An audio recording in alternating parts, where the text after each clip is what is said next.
წინა ვიდეოებში ვისაუბრეთ იმაზე, რომ შეგვიძლია მოლეკულაში ბმა, რომ გაიჭიმება გამოწვეული რხევა, შევადაროთ ზამბარის რხევას. და ვისაუბრეთ სიხშირის ფორმულაზე, ანუ ვიცით როგორ შეგვიძლია ზამბარის რხევის შემთხვევაში ვიპოვოთ რა არის რხევის სიხშირე, და ამაში მონაწილეობს სიხისტე ზამბარის და დაყვანილი მასა, როცა ორი მასა არის დამაგრებული ერთმანეთზე, დაყვანილი მასა არის უბრალოდ M1 M2 შეფარდებული M1 plus M2-თან და აი ასეთ სისტემაზე არის საუბარი, სადაც ერთი მასა და მეორე მასა ზამბარით არის ერთმანეთთან დაკავშირებული. ასევე ვისაუბრეთ ტალღურ რიცხვზე და ვთქვით, რომ ეს უბრალოდ არის სიხშირე შეფარდებული სინათლის სიჩქარესთან. ანუ ტალღური რიცხვის ენაზე თუ გადავწერთ ახლა ამ გამოსახულებას, მაშინ გამოდის, რომ ეს არის ერთი გაყოფილი 2πc-ზე, უბრალოდ c, ანუ სინათლის სიჩქარეზე ვწყობთ, ფესვი, k და m. m არის როგორც ვთქვით, დაყვანილი მასა, ხო?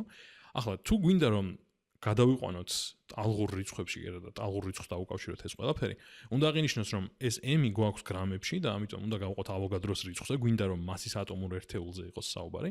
შესაბამისად, ესე იგი, მოდი გადავწეროთ, ისე რა იგივე ფერით დავწერ, მოდი.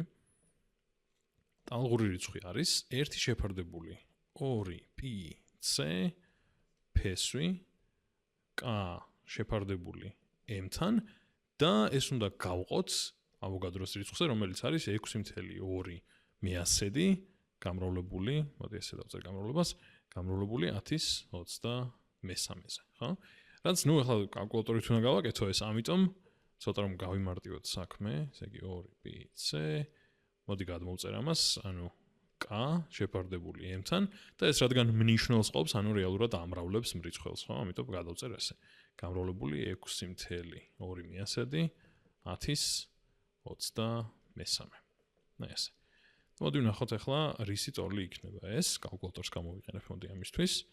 ფესვი უნდა ვიპოვო ჯერ ამის, ანუ ესე იგი გვაქვს 6.2 მეასედი გამრავლებული 1023 ხარისხზე, წოლია ამდენის და ახლა აქედან ფესვი გვინდა, ესე იგი კვადრატული ფესვი. ეს არის რამდენი? ეს არის 7.76 დაახლოებით და ნუ 10 იქნება. ამიტომ მოდი ახლა გადავწერ ამას.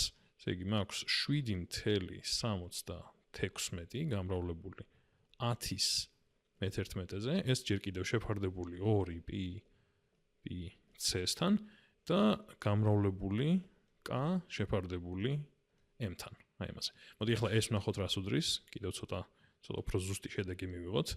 ესე იგი ისევ კალკულატორს გამოვიყენებ ამისთვის. გვინდა რომ ეს გავყოთ კიდევ ახლა 2-ზე, გავყოთ კიდევ p-ზე და გავყოთ კიდევ 3-ზე და გავყოთ კიდევ 10-ზე, ხო? იმიტომ რომ 3 სანტიმეტრებში ვართ და ამიტომ არის 10-ზე. მივიღეთ 4.12 დაახლოებით. ესე იგი მივიღეთ გამრავლებული k შეფარდებული m-თან. ანუ შეგვიძლია ვთქვათ, რომ ახლა მივიღეთ ჩვენ ესეთი პატარა და საყვარელი ფორმულა ტალღური რიცხვისთვის და ეს დაგვეხმარება იმაში, რომ გავარკვიოთ სხვადასხვა ბმის შემთხვევაში სად მივიღებთ სიგნალს, ანუ რა ტალღურ რიცხვთან, რა ტალღური რიცხვის შესაბამის ადგილას გრაფიკზე მივიღებთ სიგნალს, ანუ შთანთქმა სად იქნება უფრო ძლიერი. მოდი კარგად გამოვიკვლიოთ ეგ. რამდენიმე მაგალითი გავაკეთოთ. თან მოდი დავწერ რომ ეს არის ეს სინამდვილეში ხომ არა ზამბარა, ეს არის ბმის სიძლიერის შესახებ ინფორმაცია და იზომება დინი სანტიმეტრებში, ხო?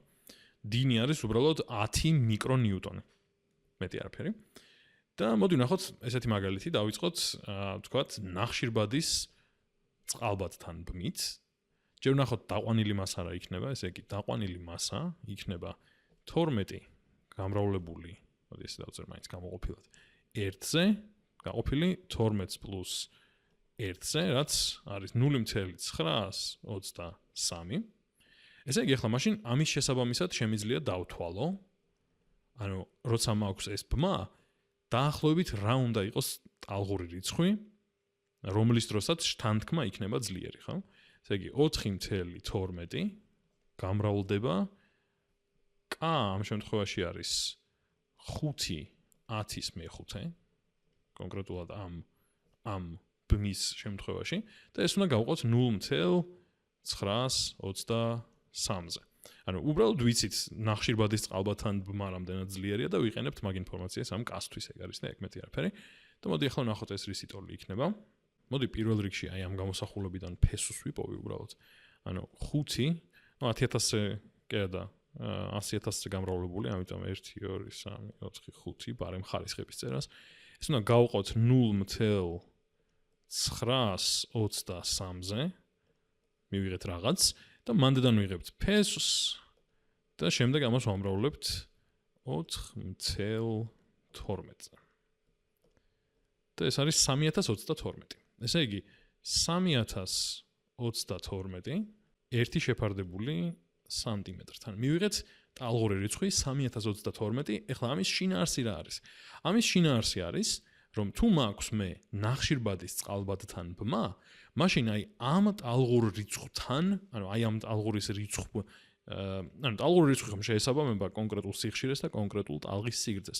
სწორედ მაგ სიხშირის, მაგ ტალღის სიგრძის სინათლეს შთანთქავს აი ეს ბმა და დაიწყებს შედეგად რხევას, ხო? ანუ ესე იგი დაყვანილი მასა გვაქვს ამ კონკრეტული ბმისა. აქ გამოვიყენეთ, ვიცით, რომ რამდენად ძლიერი არის ეს ბმა, ჩავსვით და მივიღეთ აი ეს. ეს არ არის ძალიან ზუსტი მონაცემი, იმიტომ რომ იდეალურად ზუსტადაც არ აღწერს ახლა ზამბარა, მაგრამ ჩვენი მიზნებისთვის და ზოგადად ბევრ შემთხვევაში საკმარისად კარგი სიზუსტე არის ეს. და მოდი ახლა ვნახოთ, განვიხილოთ ცოტა განსხვავებული, ანუ ვცვალოთ მაგალითები მოკლედ. თქვათ ახლა გვაქვს ნახშირბადი ჟანგბადთან. ნუ ამ შემთხვევაში რა იქნება, ესე იგი, გვექნება დაყვანილი მასა 12x16 შეფარდებული 12 პლუს 16-თან და ეს არის, ნუ ამის თვლით ახლა დიდ თავს არ შეგაწყენთ, მაგრამ რომ დავთვალოთ, ეს იქნება დაახლოებით 6.9.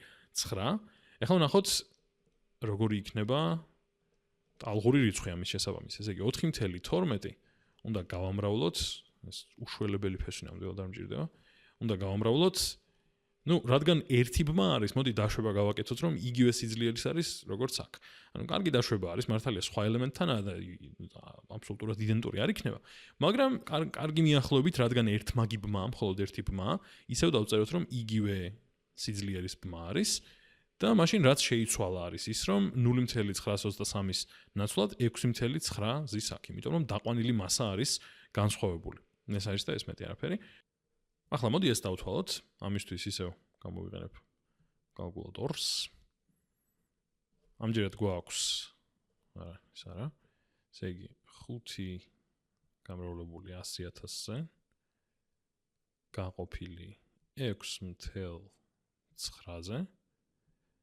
აქედან ფესვი და ეს გამრავლებული 4.12-ზე. 1109. ესე იგი, მივიღეთ 1109 ერთი შეფარდებული სანტიმეტრთან. განსხვავებული ტალღური რიცხვი მივიღეთ, როცა გვაქვს ნახშირბადის ჟანგბადთან ბმა და რა შეიცვალა, რა გავაკეთეთ? ავდაკით და დაყვანილი მასა გავზარდეთ, ესე იგი, გაიზარდა დაყვანილი მასა, ხო? და შედეგად შემცირდა ტალღური რიცხვი. რაც რას ნიშნავს, ვიცით რომ როცა დაყვანილი მასა იზრდება, როცა უფრო მასიურ სხეულზე არის საუბარი, მაშინ უფრო მცირე იქნება სიხშირე რხევის და სიხშირეს პირდაპირ პროპორციულია ტალღური რიცხვიც, ხო? ასე რომ არ არის გასაკვირი მაშინ არაფერი. შემდეგ, მოდი კიდევ გავარჩიოთ, კიდევ გავაკეთოთ 1-2 შემთხვევა განვიხილოთ. მაგალითად გვაქვს ნახშირბადის ბმა ნახშირბადთან. ოღონდ ორმაგი ბმა არის. რა ხდება ამ შემთხვევაში? ესე იგი, ჯერ ვნახოთ დაყვანილი მასა. დაყვანილი მასა ამჯერად იქნება 12x12 გაყოფილი ისო 12 + 12-ზე. რაც არის 6. ახლა, აქედან გამომდინარე, ეს წინა ვიდეოში თქვენით, ესე იგი, ტალღური რიცხვი გამოდის 4.12 გამრავლებული. ახლა გვაქვს ორმაგი ბმა აქ. ისევ, შეგვიძლია საკმაოდ ესეთი უსაფრთხო დაშვება გავაკეთოთ, რომ ორმაგი ბმა ორჯერ ძლიერი იქნება ერთმაგ ბმაზე და დავწეროთ მაშინ, რომ აქ გვაქვს არა 5, არამედ 10 გამრავლებული 10-ის მე-5-ზე, რაც არის რეალურად 10-ის მე-6-ზე, შეფარდებული 6-თან, ხო? ახლა ესეც კალკულატორით დავთვალოთ, კალკულატორს კი ვიყენებ, მაგრამ ნაკლები მექნება საწერი. 1/6 აქედან ფესვი და ეს უნდა გავამრავლოთ უბრალოდ 4120 1682 მიახლოებით. 1682 ერთი შეფარდებული სანტიმეტრთან.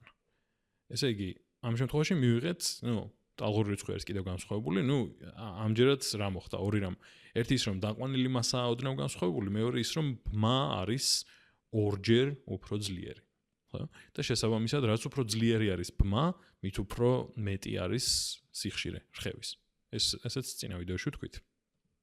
და მოდი ერთი მაგალითიც გავაკეთოთ და ეს იყოს ისევ ნახშირბადებს შორის ბმა, ოღონდ ამჯერად სამმაგი ბმა.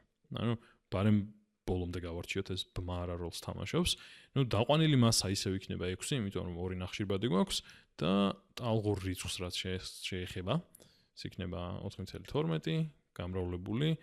ახლა რადგან 3 არის, აქ სამმაგი ბმა რადგან არის 3 ბმა რადგან გვაქვს. მოდი უბრალოდ ისევ დავუშვათ რომ 3ჯერ ძლიერი არის ერთმაგ ბმაზე, ამიტომ იქნება 15 გამრავლებული 10/5-ზე შეფარდებული 6-თან. ახლა აქედან ფესვი რა იქნება ზეპირადად დავთვლით წესით, ხო? იმიტომ რომ 15 და 6 3-ზე შეგვიძლია შევგვეცოთ, ზემოთ გვექნება ესე იგი 5 გამრავლებული 10/5-ზე ან 50 გამრავლებული 10/4-ზე. ეგ 2-ზე რომ გავყოთ ამ 6-ისგან 2 ხო დარჩა, იქნება 25 10/4-ზე და ორივედან ფესვი ამოდის, ესე იგი 5-ჯერ 10/2, ანუ 500. ანუ 4.12 უნდა გავამრავლო უბრალოდ 500-ზე. რაც ასევე არ არის რთული, იმიტომ რომ 4.12 500-ზეს ნაცვლად 412 5-ზე უნდა იყოს და ეგ იქნება რამდენი? 2060. ზეპირად შეგვიძლია ვთვალოთ ესეთი რაღაცები ხან და ხან. 1 გაყოფილი სანტიმეტრზე. ესე იგი, ვნახეთ რომ კიდევ რომ გავაძლიერეთ ბმა, კიდევ უფრო გაიზარდა ტალღური რიცხვი, ანუ უფრო მაღალი სიხშირის რხევას შეესაბამება ეს ყველაფერი. და მოდი რეგიონები მიუთითოთ, აი რაც გამოვიკვლიეთ ეგ ვნახოთ. ესე იგი, ვნახეთ რომ როცა გქონდა ერთმაგი ბმა, დაახლოებით იყო 3022, ესე იგი, სადღაც აი აქ ვართ, ხო? აი ამ რეგიონში დაახლოებით და მართლაც აღმოვაჩენთ, რომ მიახლოებით აი ამ ძალიან ცუდი ის იყო უკეთ შემიძლია გავაკეთო. მიახლოებით აი ამ მიდამოში მართლაც გვექნება ბმა წერა დამავიწყდა, ან რაღაც დევები როგორც წერენ, ეგრე დავწერე ბმა წყალბადთან. ანუ ამ რეგიონში ზოგადად ტალღური რიცხვების ამ რეგიონში მოველით ბმას წყალბადთან. ანუ ეგეთი რეგიონია, რომ აქ თუ ეს თუ შთაინთქა, სავარაუდოდ წყალბადთან გვაქვს რაღაც ბმა, იმიტომ რომ საუბარი არის მსუბუქ ატომთან ბმაზე, ხო? და წყალბადი ყველაზე მსუბუქია. შემდეგ მომდევნო რაც ნახეთ იყო, როცა ნახშირბადი იყო ჟანგბადთან ბმაში, გქონდა დაახლოებით 1100 ტალღური რიცხვი იყო დაახლოებით 1100, 1109, მაგრამ არ მნიშვნელობა აქვს. ესე იგი, სადღაც მიახლოებით არის აი აქ, ესე რომ მოდი ახლა მას აღნიშნავ. დაახლოებით აი ესე. ესე იგი, ამ მიდამოში როცა ვართ, შეგვიძლია ვისაუბროთ იმაზე და მართლაც ანუ კარგად შეესაბამება ეს სიმართლეს, კარგი მიახლოება, რომ აქ გვაქვს ერთმაგი ბმა, ესე იგი, აქ თუ მოხდა შთანთქმა ერთმაგ ბმასთან გვაქვს საქმე. შემდეგ 1682 იყო ორმაგი ბმა, როცა გქონდა ნახშირბადების. ესე იგი, 1682 სადღაც აი იქ იქნება. და მართლაც დაახლოებით აი ამ მიდამოში, სადღაც ძალიან ზუსტადაც არა, მაგრამ მიახლოებით აი ამ მიდამოში გვაქვს ორმაგი ბმა და ბოლოს 2060 მივიღეთ. რა ფერი ავირჩიო, ნუ გაიგეს იყოს. 2060 სადღაც აი იქ იქნება და ანუ დიდი სიზუსტით არა, მაგრამ მიახლოებით მართლაც აი ამ არეალში არის სამმაგი ბმები. სამმაგი ბმა. აი ეს არის და ეს. ესე იგი, მართალია ძალიან გადასარევი სიზუსტით არ გამოირჩევა ახლა ეს მეთოდი, მაგრამ კარგი მიახლოებით გვეუბნება, რას უნდა ველოდეთ რა უბანში ამ ტალღურ რიცხვებს როცა ვაკვირდებით. და ისევ რა შევამჩნიეთ, რომ როცა გავზარდეთ სიძლიერე ბმის, მაშინ გაიზარდა სიხშირეც რხევის და როცა გავზარდეთ დაყვანილი მასა, ანუ რა მასებზეც იყო საუბარი, მაშინ შემცირდა სიხშირე და შესაბამისად, ანუ სიხშირეს რომ ამბობ, იგულისხმება რომ ტალღური რიცხვიც ზუსტად გაიზარდა ან შემცირდა იმის მიხედვით თუ რა შევცვალეთ.